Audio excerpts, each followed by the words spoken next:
Assalamualaikum warahmatullahi wabarakatuh. Waalaikumsalam warahmatullahi wabarakatuh. Alhamdulillah alamin. Wabihi nasta'in ala umuri dunya waddin. Shalatu wassalamu ala asyrofil anbiya'i wal mursalin sayyidina Maulana Muhammadin wa ala alihi wa sahbihi ajmain. Pertama dan yang paling utama dari apa yang kita anggap utama, marilah kita senantiasa mengucapkan rasa syukur kehadirat Allah Azza wa Jalla, yang dimana pada kesempatan ini kita mesti diberikan begitu banyak kenikmatannya. Kedua kalinya salawat dan salam tak lupa kita aturkan kepada baginda Nabi Allah Muhammad sallallahu alaihi wasallam. Allahumma shalli wa sallim. Baik, pertama-tama apa kabarnya hari ini? Baik. Baik, Pak. Semangat. Baik, pada pertemuan kali ini Bapak akan membawakan materi yang berjudul taharah. Baik, di sini Bapak akan menjelaskan taharah secara gamblangnya ya. Karena ini adalah pertemuan pertama kita. Next, pertemuan ke depannya kita akan membahas secara rinci maupun khususnya. Baik, adik-adik yang saya cintai dan saya banggakan, kita langsung ke definisi taharah. Secara etimologi, taharah itu berarti kebersihan atau bersih dari berbagai kotoran baik zahir maupun batin. Secara terminologi, yaitu menghilangkan hal-hal yang dapat menghalangi sahnya salat dan ibadah lainnya berupa hadas dan najis. Baik, adik-adik sekalian, kenapa di sini secara etimologi dikatakan baik zahir maupun batin? Ada yang tahu kenapa kita harus membersihkannya baik zahir maupun batin? Karena dan di situ terbagi menjadi dua. Yang pertama adalah najis, tentunya najis. Yang kedua adalah hadas. Hadas dan najis itu adalah sesuatu yang berbeda ya, bukan sama. Baik. Adapun definisi taharah itu ada dua. Pertama adalah taharah manawi dan yang kedua adalah taharah hisiah. Taharah manawi itu adalah bagaimana artinya, yaitu makna di mana kita harus membersihkan diri dari penyakit-penyakit hati. Itu makna dari taharah manawiyah, seperti penyakit riya, hasad, iri, dengki. Kemudian taharah hisiah. Taharah hisiah ini tidak bisa dilakukan ketika kita belum melakukan namanya taharah manawiyah. Karena apa? Karena taharah hisiah ini adalah taharah yang dilakukan setelah kita melakukan taharah manawiyah. Apa itu taharah hisiah? Yaitu taharah berupa kita membersihkan anggota badan kita.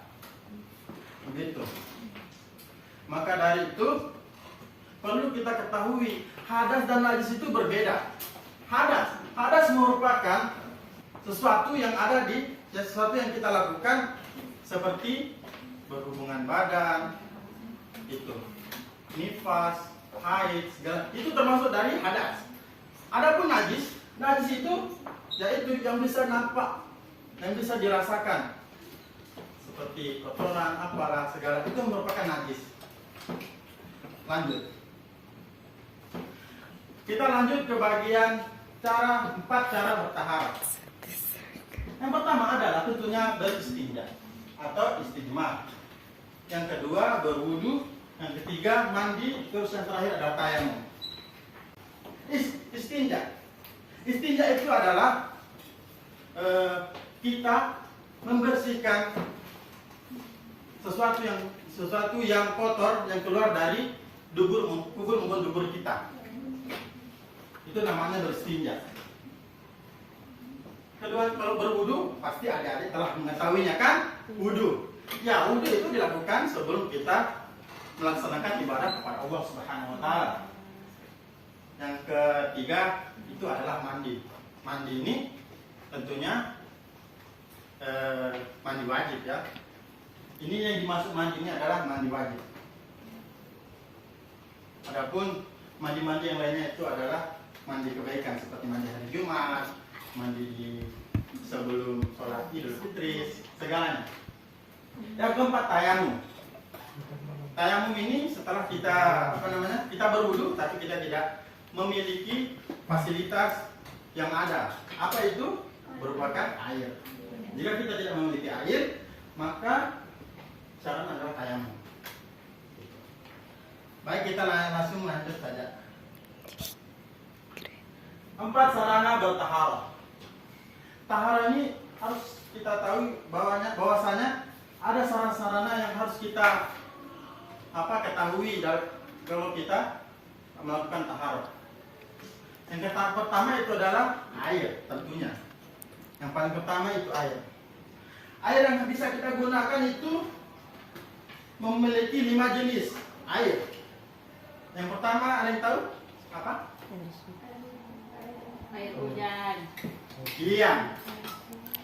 Air itu namanya apa? Itu jenis-jenis air yang bisa kita gunakan ya. Tapi ini apa namanya? Air-air yang membuat kita sah untuk melakukan taharah.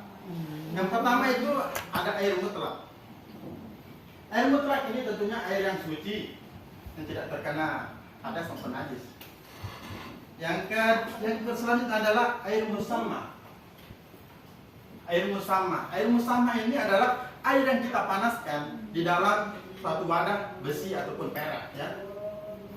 Yang ketiga ada air mustakmal. Air mustakmal ini adalah air suci tapi tidak mensucikan. Kenapa?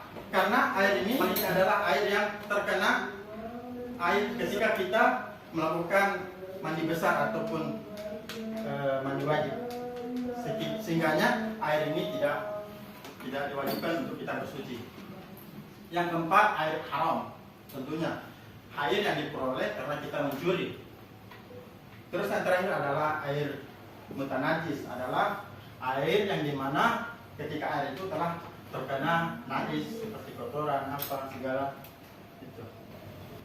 Nah, kesimpulannya taharah adalah sesuatu yang wajib kita lakukan sebelum kita melakukan ibadah kepada Allah Subhanahu wa taala.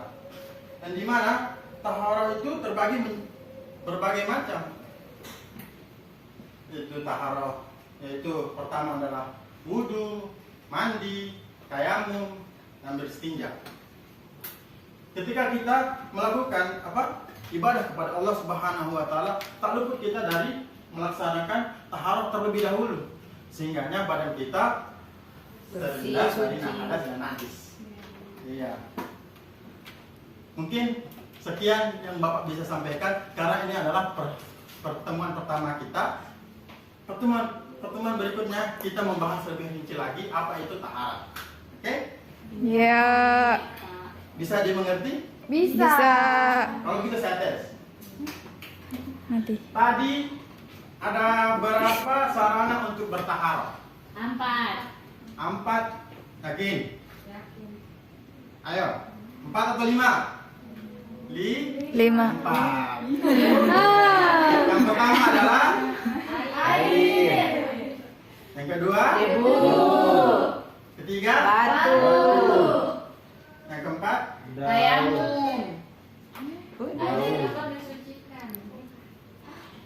Yang keempat itu kulit yang telah disamar. Tahu tidak kulit yang telah disamar? Apa itu maksud kulit yang telah disamar? Kulit yang telah disamar itu artinya kulit yang telah kita sucikan, baik dari hewan buruan ataupun bangkai. Tidak terkecuali hewan yang haram ya. Itu berlaku untuk hewan-hewan yang haram. Pintar. Makasih. Mungkin sekian dari Bapak, kurang lebihnya mohon maaf. Wabillahi taufiq wal hidayah. Assalamualaikum warahmatullahi wabarakatuh. Waalaikumsalam warahmatullahi wabarakatuh.